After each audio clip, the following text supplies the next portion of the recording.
Good evening from Vietnam. Good morning to you, Marshall. Thanks a lot for spending your morning to join our show and share your wisdom to our audience. And on behalf of the listeners around the world, we want to say thank you to you. Thank you so much for inviting me. I'm just very happy to be talking with you. I've always enjoyed our time together. Me too, me too. And it's a great honor for us. And earlier in this show, you show us about the Marshall Boss, and I believe this is the legacy that you want to share to million people around the world. We want to ask you the progress of Marshall Boss. Tell us about that, please. Well, it's very interesting. As you know, my mission is to give away all I know to as many people as I can for free. So what I'm working on is developing my own AI computer bot, and it is designed to give information away for free to as many people as I can.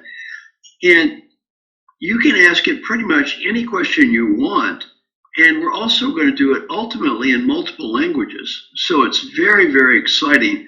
So far, I've had about 125,000 questions asked to it already. We're just learning to roll it out slowly, but it's already off to a great start.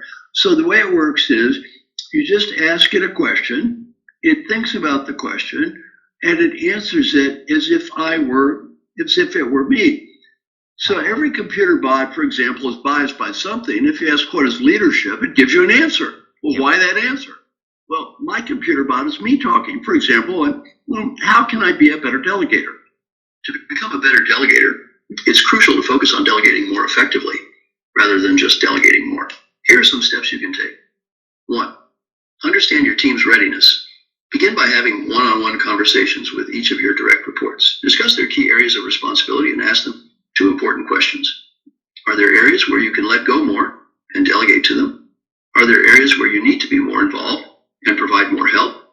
This will help you tailor your delegation strategy to fit the unique needs of your team. 2, match delegation to capability. Delegate tasks to individuals who are motivated, capable, and confident. Delegating to someone who isn't ready can lead to poor outcomes. Make sure the person you delegate to is prepared to handle the responsibility. 3, seek feedback on your management style. Ask your direct reports for feedback on how you manage yourself. Are there tasks you're doing that you don't need to be doing? Can these tasks be delegated to others? This will help you identify areas where you can free up your time for more strategic work. 4, let go of micromanagement. Avoid micromanaging by trusting your team to handle tasks independently when they are ready. Provide guidance and support when necessary, but allow them the autonomy to grow and develop. 5, focus on strategic work. By delegating effectively, you can focus on higher level strategic work that requires your attention. This not only benefits you, but also helps develop your team members by giving them opportunities to take on new challenges. Remember, effective delegation is about matching your leadership style to the readiness of your team and letting go of tasks that others can handle. This approach will lead to better outcomes for both you and your organization. Wow. There you go. Wow.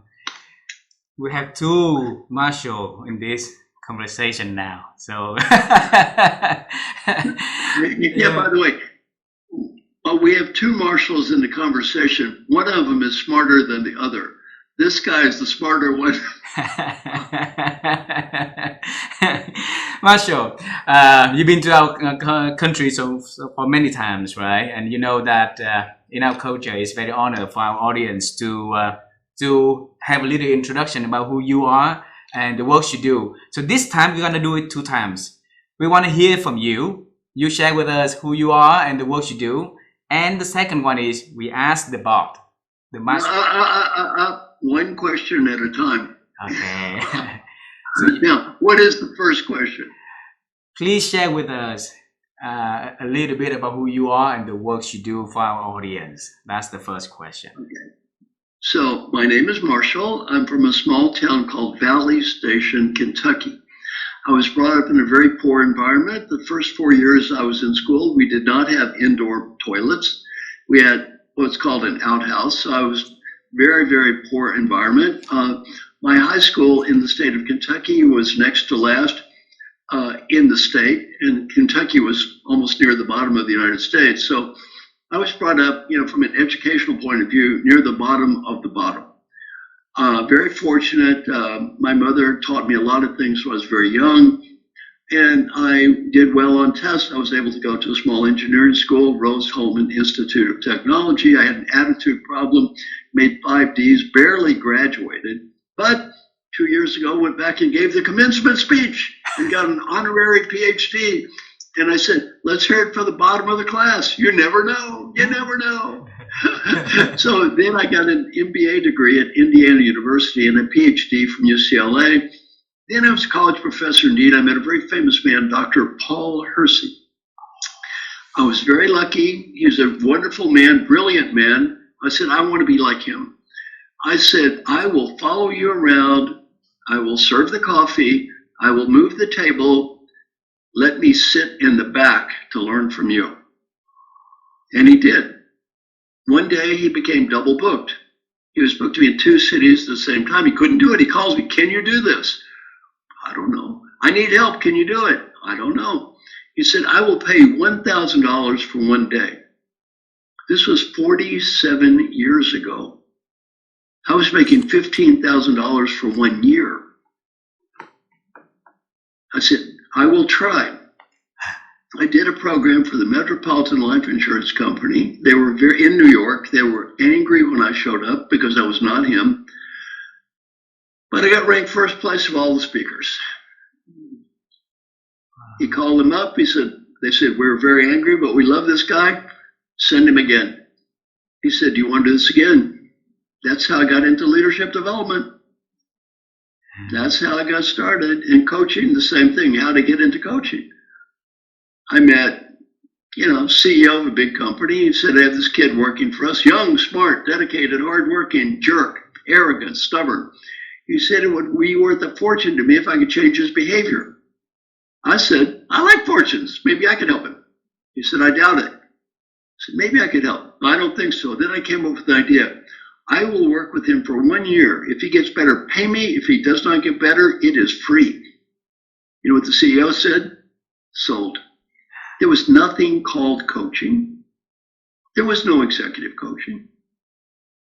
I just made it up.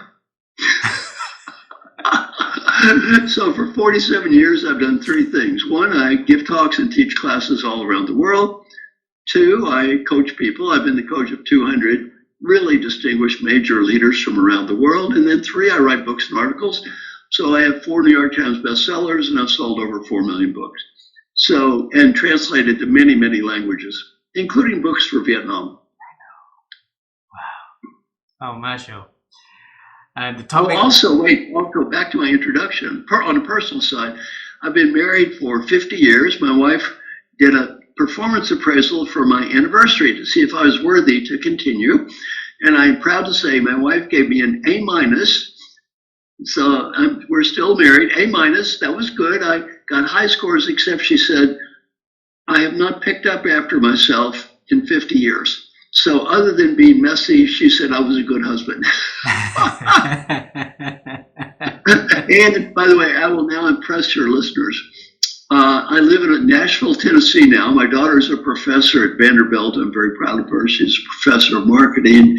Got 2 grandkids here. And I do have some interesting neighbors. One of my neighbors is in an American country group called the Rascal Flatts, very famous.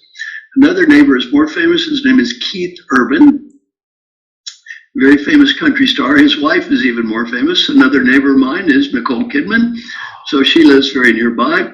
Another neighbor is Reese Witherspoon, another famous actress. And who owns the house across the street? Someone who will impress all your listeners, who everyone in Vietnam knows. Yes, the wonderful and lovely Taylor Swift does own the house across the street. So I do have some reasonably famous neighbors. I have some good news. I am not the richest person in my neighborhood. Wow. Marshall, this topic is about wisdom, okay? And since we demonstrate a little bit about Marshall Bot, I want to use that same question, asking Marshall Bot to introduce about, what he knows about Marshall Goldsmith. Is that, can you ask the bot to the AI to? Oh, but the bot would answer the same way I did. Yeah, the curious guy can at that question hear the same answer again. I'll ask that question after this conversation, okay? Yeah, And then I'll share it with you. The same things I just said in my voice. Yep. The reason for us to do this conversation, Marshall, is we saw a lot of people that learning the days and without ambition, without goals, without a vision of what they want to do in life, and they say, okay, we got the privilege to know a lot of amazing people around the world. We're gonna interview amazing people to ask about the topic of wisdom, and definitely you are on the list. And thank you so much for sharing that. So I want to bring you to throughout your life, and you met a lot of amazing people. So if one piece of wisdom that made you remember up until this moment, what is that piece of wisdom you can share with us?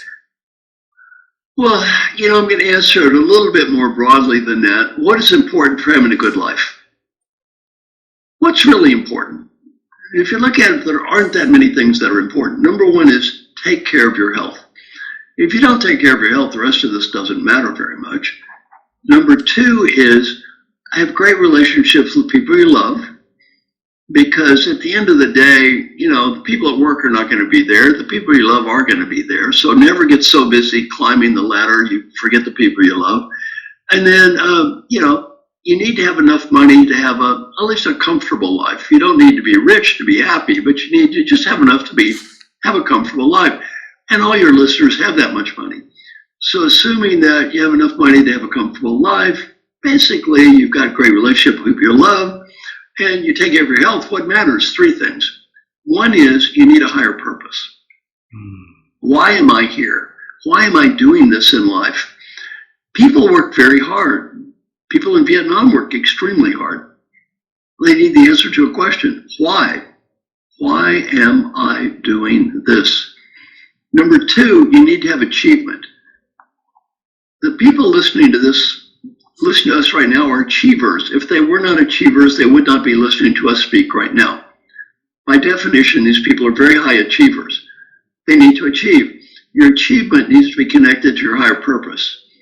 And then number three, basically they need to enjoy the process of life itself. Because if you work all the time, but you don't enjoy the process of what you're doing, you're going to have a miserable life. So if you can, one, I really love what I'm doing. Two, I'm achieving something meaningful. And three, it's connected to a higher purpose. You just won. You need all three of those, though. Now, you can get stuck on any one of the three. For example, some people may have a higher purpose, and they talk a lot about purpose and values, but they don't do anything. They may not even enjoy their lives. All they're doing is talking. You can get lost in purpose and forget the other two. Many people are lost in day-to-day life. They play video games, they take drugs, they watch TV. Short-term satisfaction with no meaning. Not good. Your listeners are not like that. Your listeners are not playing video games all day. Your listeners are not lost in purpose. The people listening to this call, I understand their deeper problem, addiction to achievement. The people listening to me right now, probably including you, are not careful, addicted to achievement. Achieve more, achieve more, achieve more, achieve more. Very important point. Happiness and achievement are independent variables. Achieve to achieve. Be happy to be happy.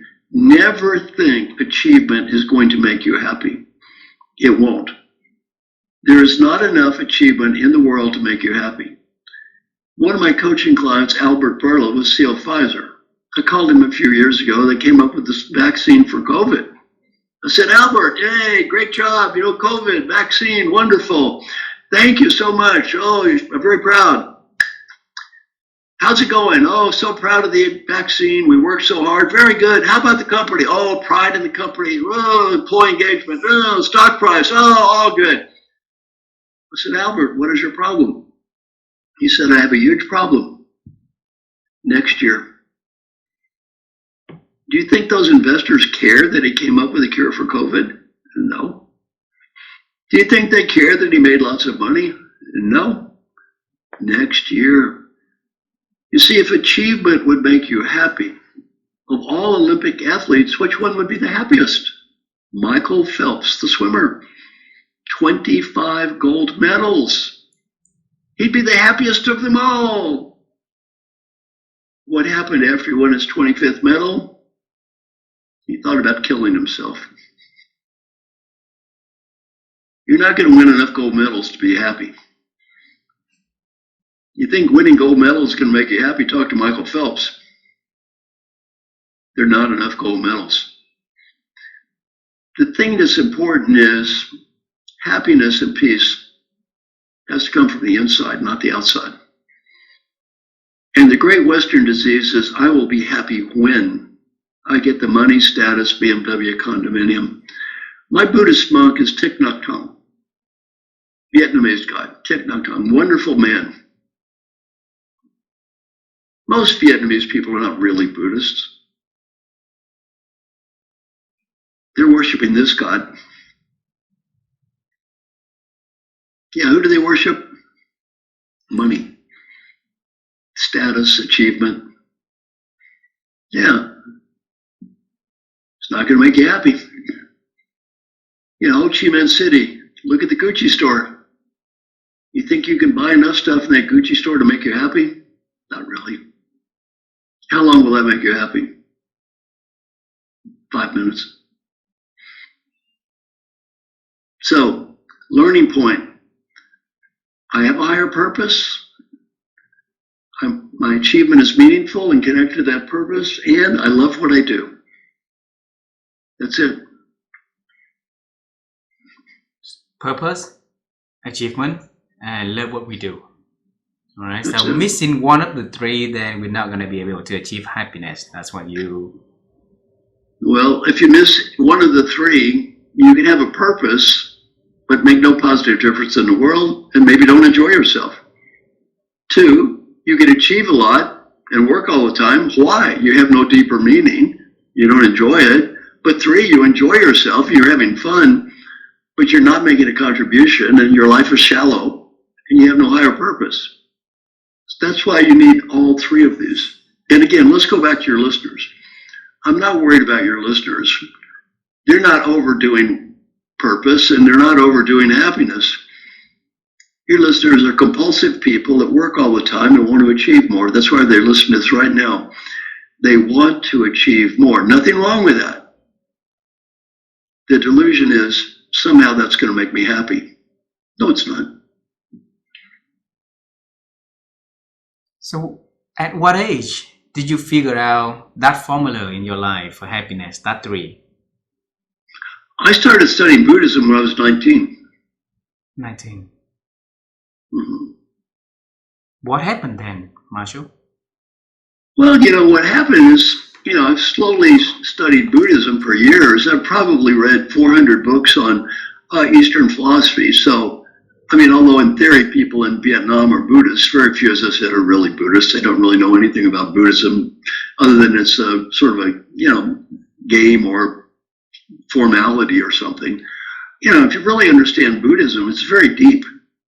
It's very deep. And say Thich Nhat Hanh, wonderful, brilliant man, Buddhist teacher, very deep stuff. And, it's just understanding gradually that this is it. Now, I'm mentioning Buddhism. I'm going to provide everyone listening to me a bonus right now. Are you ready for this bonus for all the listeners? Yes, I am. You see, you listeners, you're going to learn a secret that you didn't know. Are you ready? Now, are you all familiar with the term nirvana? You know this term, nirvana? Yes. Now, I'm going to tell you exactly where nirvana is. Would you like to learn the location of nirvana? I'm going to tell you. Nirvana is listening to an old bald guy in a green polo shirt talk about Buddhism right now. This is it. It's not out there someplace. It's not after I get this goal. You know when it is? Now. You know where it is? Here. This is it. And the essence of Buddhism is there's only 1 second in life you need to be happy. 1 second. 1 second. That's all. When is that 1 second? Now. That's all. You don't have to be happy forever. Just now.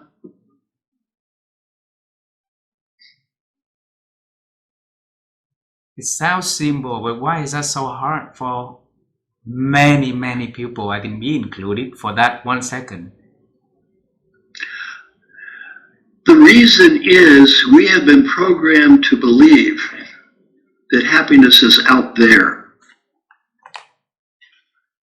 When I make an A, when I get the status, when I get the money, when I get the achievement, when, I will be happy when. And we want to believe happiness is something that lasts for eternity. Once I get my act together, I will be happy for eternity every second. So we look for this ongoing state of happiness as opposed to now. For example, one book always has the same ending. And as a child, you probably read these books. They always have exactly the same words at the end. What are the words? And they lived happily ever after. Now, what type of book is that? That is called a fairy tale. That's a fairy tale. That's not the world. See, we want to believe that we can achieve something, make some money, something's going to happen, and then we live happily ever after. That's not how it works. Every minute we start over and over. The Buddhist philosophy, every time I take a breath, it's a new me. Everybody take a breath. Think, new me, new me, new me. Everything that happened before the second was done by an infinite set of people. Their names were the previous me's. Now, what did you say to all the previous yous? Thank you, previous me's. Thank you, thank you.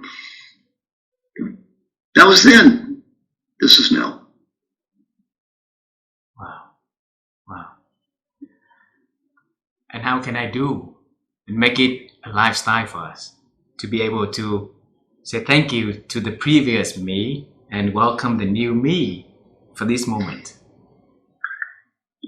You see, what you're doing is the question itself misses the point. You're looking for an answer that once you get that answer, you'll be happy for eternity in the future. That is exactly what you're doing right now. Your question completely misses the point of what I said. You can't get there, you have to be there. And if you're trying to get there, you're not being there.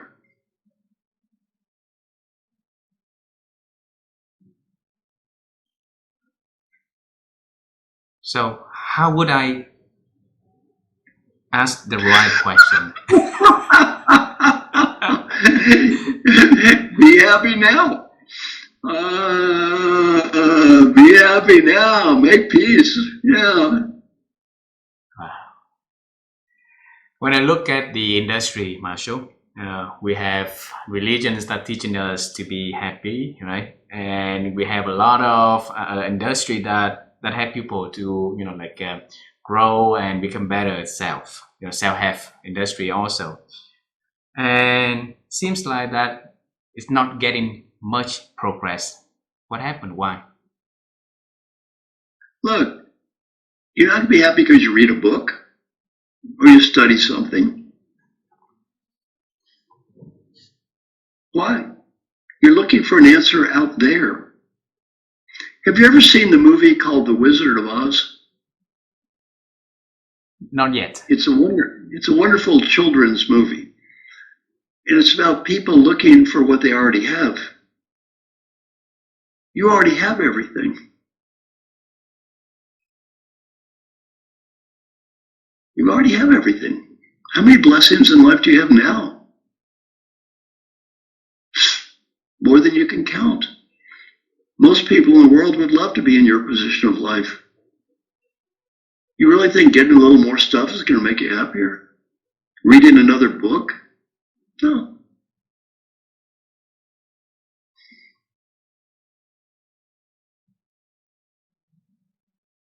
But if people realize Yeah, that did you say but? I lost $25, I will give it to Very bad. I will Very, give very it to bad. Vivian. You know me, I teach people when I give advice, you say thank you. You don't say but. Thank you. Very bad. Very, very bad. Thank you. And see, you know, I'm still making that but. I owe Vivian $25. I remember that. A bit lesson in life always, right? The question is, if we can, you know, find the happiness in the moment now, and you say be, what can I do to stay in that be consistently? See, you keep going back there. Hmm. Every question goes back to the same place. How can I permanently do this? Think of your question. How can I achieve this state in life where I'm permanently happy?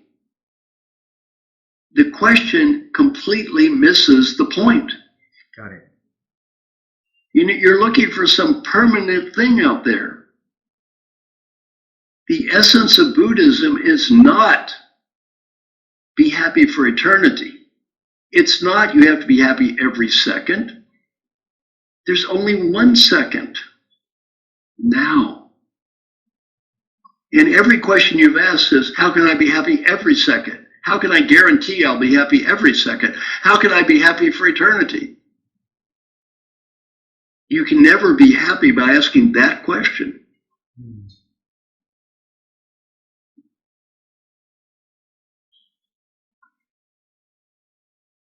I want something practical for the people. Wait a minute. How much more practical can you get? The be now. The be now. Yeah, how practical can you get? Because if I ask that question again, that's about as practical as you're going to get. You don't need to read a book. You don't need to go to a course. Buddha was brought up rich. I don't know if there's really Buddha, but the metaphorical story of Buddha, he was brought up rich. He was protected from life. He was able to sneak outside of a bubble of his perfect existence 3 times. The first time, what did he learn? People get old. Ooh, old, bad. Ooh. Second time, people get sick. Oh, even worse, people get sick. Third time, people die. You get old, you get sick, and you die. Buddha said, wait, all of this money and stuff and beauty, I can't be happy by having more.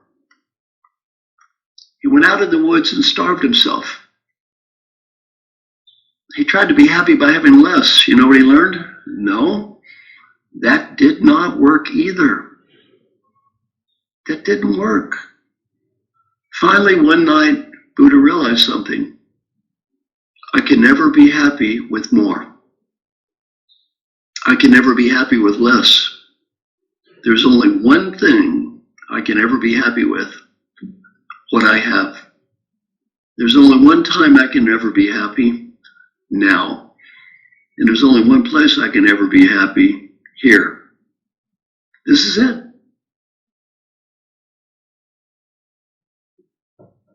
So let me jump in. I feel like it's really need a moment called realizations to really feel that. And a lot of people, if they go through, challenges, pain, suffering, they will realize that much, much faster where they should be to stay in that happiness stage. But a lot of people, like for example, young kids, I think that's what Ha is trying to seek for, is that they may not go through these kind of things. They've seen everything seems to be taking easy to get.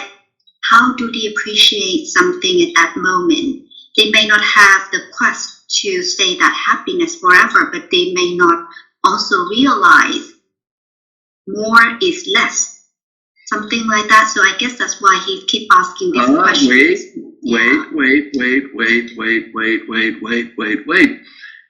What did you just say? More is less. What you just said is, no, you won't be happy if you have more. On the other hand, you will be happy if you have less. Wrong. What did Buddha learn? I cannot be happy with more, and I cannot be happy with less. Happiness is not more. Happiness is not less. Happiness is what you have now. It's like enough. The feeling of having enough. What you have now is what you have now. Whether you define it as enough or not enough, that's up to you. The reality is, it is what it is. It is what it is. Now, you either make peace with what is or you don't. Now look at your husband. I'm sure he's got little annoying qualities at times, but whatever.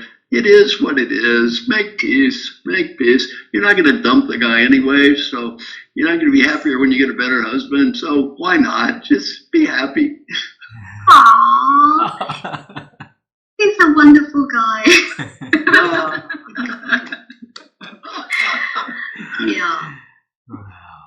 It's a hard truth, but it is what it is. Yeah. Yeah, it is what it is. All right, let's do a little exercise. Ready? Yes. Yeah. I want you to think, all three of you, I want you to think of one person who makes you feel bad, angry, guilty, or crazy. One person that annoys you. Can you come up with one? Just one. Okay, very good. You got one. Okay. Now, I have a question. How much sleep is that person losing over you tonight? None. None? Who's being punished? Self? And who is doing the punishing? Us. You don't have to like that person, respect that person, or agree with that person. You're going to tell yourself, you are no longer going to make me feel bad. Two Buddhist monks are walking by the stream. The monks see a woman who has a beautiful silk dress on. The woman is crying. One monk comes over and says, why are you crying? She said, I have on this beautiful silk dress my mother made, yet I must cross the stream to get to the wedding. When I cross the stream, I'm going to ruin my beautiful dress. I don't know what to do. The monk says, we cannot even touch women. We cannot help you. His friend, the second monk, says, forget it. Picks her up, carries her across the shoulder, drops her off the other side. She is so happy. Thank you, nice monk. He is happy. He splashes back. His other monk is angry. You're a bad monk. Bad, bad, bad monk. Very bad. The wet monk says, why am I bad? You're not supposed to touch women. You carried that woman. You're a bad monk. What do you say for yourself? The wet monk, things happen. They walk back to the home of monks. All the way back. Bad monk, bad monk. The wet monk drives off and goes to sleep. In the middle of the night, his friend wakes him up. You're a bad monk. Why am I bad? Because you carried that woman. The sleepy monk says, what woman? What woman? The angry monk, the woman you carried across the stream. The sleepy monk says, oh, her. I only carried her across a stream. You have carried her all the way back to the monastery.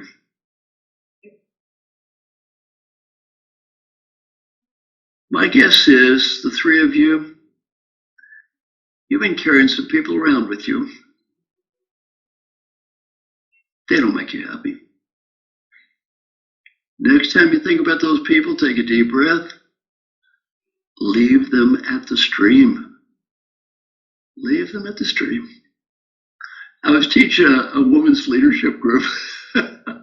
One woman raised her hand. She said, can I submerge them in the stream?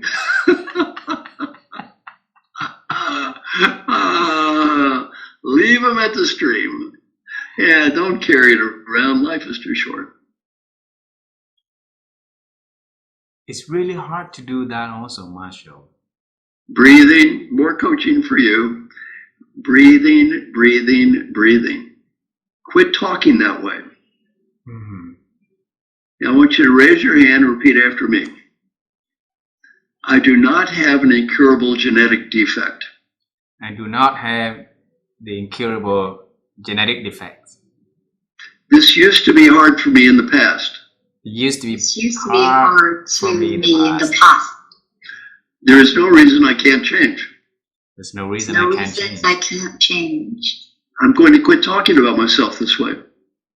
I'm going I'm to going to quit quit talking talking about myself. talking myself that way. this way. That's right. This way. See, as long as you keep saying, this is incredibly difficult for me, guess what? It's hard. You're right. And by the way, who is making it incredibly difficult for you? Ourself. Exactly. Don't do that.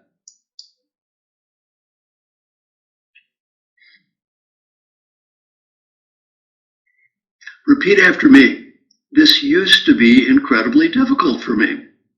It used It to used be to be incredibly incredibly difficult for me. That's right. Move on. Would move on make our difficulty disappear? I didn't understand you. I quite understand it. I'm trying to put myself in the perspective of our audience. What was that word you used? Trying. Trying. That's the problem.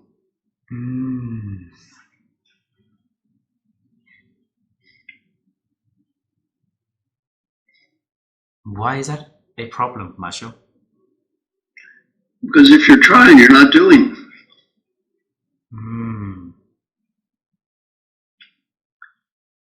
If you want to be happy, don't try to be happy.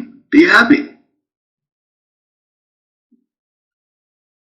It wasn't trying as the way. Thank you, Marshall. Thank you, Marshall. One thing I teach is feed forward. And feed forward. See, I give you ideas and you say thank you. And is that correct or incorrect? Yes, and thank you, Marshall. Yeah, I just gave you an idea. What do you say? Thank you. Thank How you, about Marshall. proving I'm wrong? Is that a good idea or a very bad idea? Not a good plan. Yeah, thank you. Thank you. What I was thinking about the word trying. So what I meant was that was breathing, breathing, breathing. Let it go. Let it go. Let it go. Quit trying to prove yourself here. Quit trying to prove yourself. No, there's a chance I know exactly what you meant better than you do. I do not need you to explain to me what you meant. Maybe I understand exactly what you meant, maybe better than you. As long as you're pointing this out, you're not trying to learn. You're trying to defend and explain. Thank you, Marshall. Thank you, Marshall. Thank you. Breathing, Marshall. breathing. Thank you, Marshall. Relax. There's a lot of reflective moment for me to think tonight. Thank you, Marshall. Very good. Han, you have been very quiet in this conversation. This is an opportunity for you to ask Marshall Goldsmith your question, right? Funny. That's funny. He's tired of having You me pass give the him all ball. time. But he's got to move on. Time for you to talk to her. I'm tired of my coaching. Do it to her. Do it to her.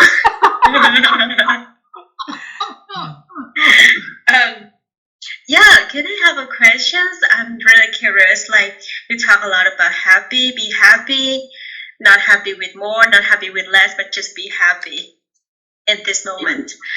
So, like back to your childhood when you live in a poor, like poverty, you don't have your toilet indoor. So, how was your life at that moment? Was your life good? as you always say, life is good. Now, breathing, you're now trying to reconstruct some time that I may have been unhappy. Why are you doing that? Because some people are suffering this that Right? conditions. People are suffering. People are suffering around the world. People are always going to be suffering. That's not going to change. Right now, I'm not talking to those people. I'm talking to you. And by the way, if you're going to wait till no one in the world is suffering before you're happy, you're going to have a long, long, long wait. It's not going to happen. It is not going to happen. And by the way, you're not going to solve the problems of everyone in the world.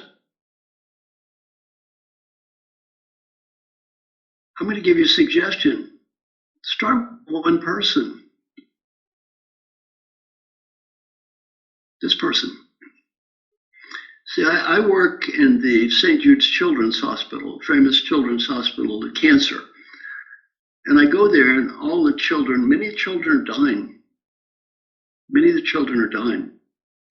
And I start crying. No. The CEO says, never cry in front of the children.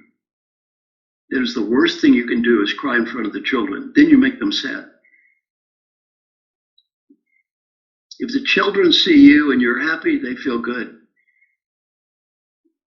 Children see you and you're miserable, they feel terrible. You are not going to solve all the suffering in the world, and you're not going to make every miserable person in the world happy every 5 seconds. Take a deep breath, get over it. It's not going to happen. You're not that important. Don't kid yourself. I'm not that important. None of us are very important. You're not going to solve all the suffering in the world. What if yeah. Breathe. Look, I'm not saying you shouldn't try to help people. Helping people is good. Helping people is very good. Making yourself miserable doesn't help anyone. Is anyone in the world better off because you're miserable? No. One of the people I coached is named David Chang, very famous chef. And yeah, I worked with David for years. He got lots better, but he's never quite happy.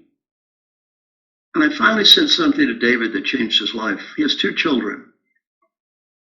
I said, David, do you love your children? He said, I love my children over anything in the world. I said, David, do you want your children to be happy? He said, there is nothing I want more than my children to be happy. I said, David, do you believe in leading by example? He said, yes. I said, look in the mirror. You want your children to be happy? You go first. You're their father. You want them to be happy? Don't preach about them being happy. Let them see you be happy. You want the people around you to be happy? Yes or no? Do you believe in leading by example? Yes or no? Yes. Yes. You go first.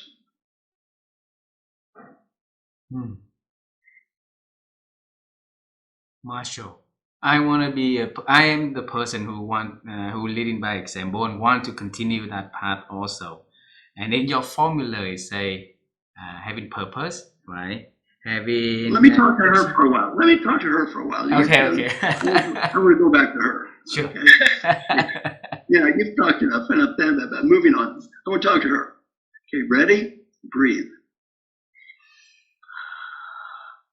Now, in the past, have you had an issue with perfectionism, trying to be perfect in the past? Yeah, I did. Yes, you did. You're not going to be perfect. Yeah, I'm going to give you some very hard coaching. Now it's your turn, not his turn. He intentionally wanted me to talk to you because he got tired of being picked on himself. So now it's your turn. Are you ready? I'm going to give you some coaching. I'm being strict with you. Are you ready to hear it? Yes, I'm ready. And you're going to say thank you, no matter what Yeah, I say. thank you. I want to be perfectly clear with you. Quit being so hard on yourself. Is that perfectly clear? Quit being so hard on yourself. Thank you, Marshall. Yeah, thank you, Marshall. Quit being so hard on yourself. You're not perfect. You're not going to be perfect. You're a good person. You're good enough. Make peace. Yeah, thank you, Marshall. Now, was that bad advice or good advice? What do you think? Bad or good? Good. Well, it's good for me. And the reason I asked you my previous questions, because now we're going back to what he just did. You're explaining to me why you did what you did as if I didn't understand it. Yes, spare me. You don't have to do this. Breathe. You don't have to explain. Breathing, breathing, breathing. What do I tell my clients? Let me be wrong. Let me be confused. I'm happy with my old confused ways. I may not understand what's going on at all. Let me tell you a story that's good for both of you. I was a young man, 26 years old, getting my PhD at UCLA.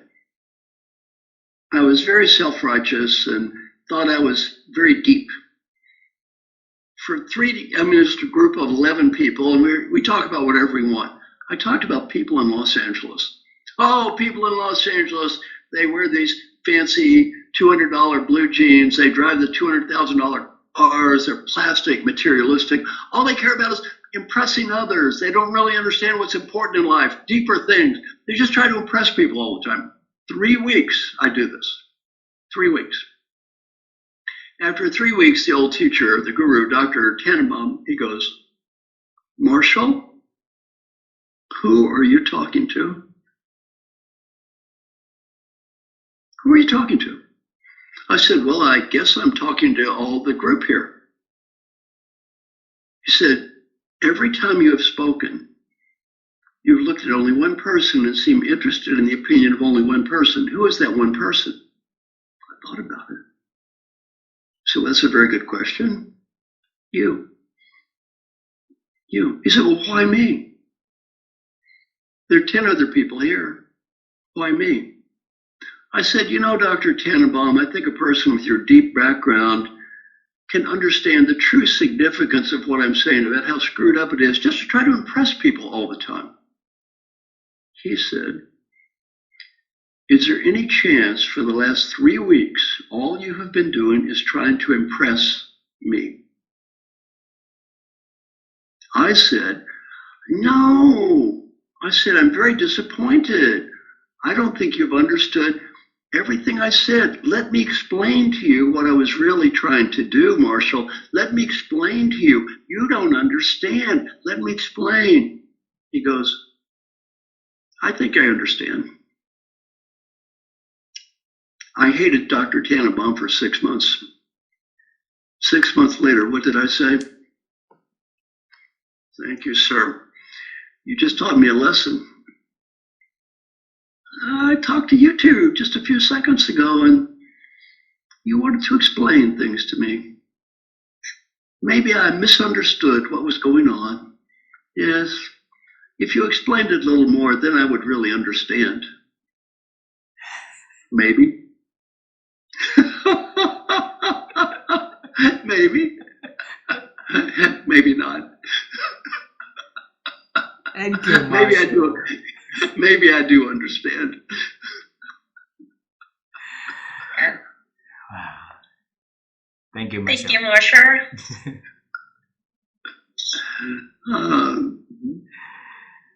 Wow.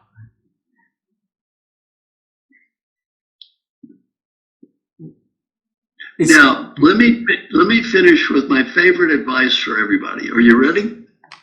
Yes, please. I'm now going to give everyone listening the greatest advice they're ever going to get. breathe. Smile, breathe. Imagine that you're 95 years old and you're just getting ready to die. It's all over. Here comes your last breath. Right before you take the last breath, you're given a beautiful gift. The ability to go back in time and talk to the person who's listening to me right now. The ability to go back in time and talk to the young you. You're an old man facing death. This is your chance. What advice would the old you facing death have for the you that's listening to me now? Breathe. Whatever you're thinking now, do that. In terms of a performance appraisal, that is the only performance appraisal that will ever matter. If that old version says you did the right thing, you did the right thing. If that person says you made a mistake, you made a mistake. You never have to impress anyone else. Some friends of mine interviewed old folks who were dying and got to ask the question, what advice would you have? On the personal side, 3 themes. Theme number 1, be happy now. Not next week, not next month, not after I cure all the suffering people on earth, and not after I figure it out, and not after I get over my problems, blah, blah, blah. Be happy now. Number 2, friends and family. Don't get so busy climbing that ladder, you forget the people that love you. And number 3, if you have a dream, go for it, because you don't go for it when you're 40, you won't when you're 80. Business advice is much different. Number 1, life is short. Have fun. We're all going to be equally dead here. Life is short. Enjoy it. Number 2, do whatever you can do to help people. The main reason to help people has nothing to do with money or status or getting ahead. The main reason to help people is much deeper. The 95-year-old you will be proud of you because you did, and disappointed if you don't. And if you do not believe this is true, interview any CEO who's retired and ask them a question. I've done this with many of them. What are you proud of? What are you proud of? None of them told me how big their office was. The only thing they ever talked about is the people they helped. And final advice also saying, look, the world is changing, leadership changing, coaching is changing. Go for it. Do what you think is right. You may not win, at least you tried. Old people, we seldom regret the risks we take and fail. We always regret the risks we fail to take. And finally, what's my goal in life? Very simple. Help you have just a little better life. Help you, that person listening to me right now, a real human being, have a little better life. If any of you have a little better life based on anything I said today, this is a very good use of 1 hour of my time. Thank you. Thank you, Marshall. Thank you very much. Vivian, can you ask Marshall the last question? When you're done, you're done. To learn, yeah. Thank you, Marshall. That's the generosity there. Thank you very Thank you, Marshall. Yeah. Thank you so much. Please take Now, care. now, see, you guys didn't know you're all going to get coaching today. Very good coaching. Thank you, Marshall. Yeah, so you thought I was going to lecture about coaching for those other people listening. All right, now let's go around for the 3 of you. Each one of you, what's one thing you learned in our conversation today? One thing you learned. I go first. Yeah. I also have the similar mistake to try to explain myself sometime. So this is a very deep thing for me to practice. So breathe, now, happy, letting go. So thank you, Marshall. That's a good lesson for me tonight. Yeah. Okay, how about the other 2? I think I'll go. And I thought that I said thank you a lot. I forget in this conversation that I did not say thank you, Marshall, enough. So thank you, Marshall. I will practice that today and many more days to come. Okay, what did you learn? Okay, so what I learned is, if you want to be happy, do not try to be happy. Just to be happy now. That's really thought-provoking to me. Very good. So very good. Well, I hope all of you enjoyed our little time together. Thank you very Okay. much. Thank you. Very much. You have a wonderful day. Say hello to Lida first, please. All right. Thank you so much. Bye bye. Bye bye. Bye bye, Marcel. Thank you. Take care. Yeah. Thank Bye bye. you.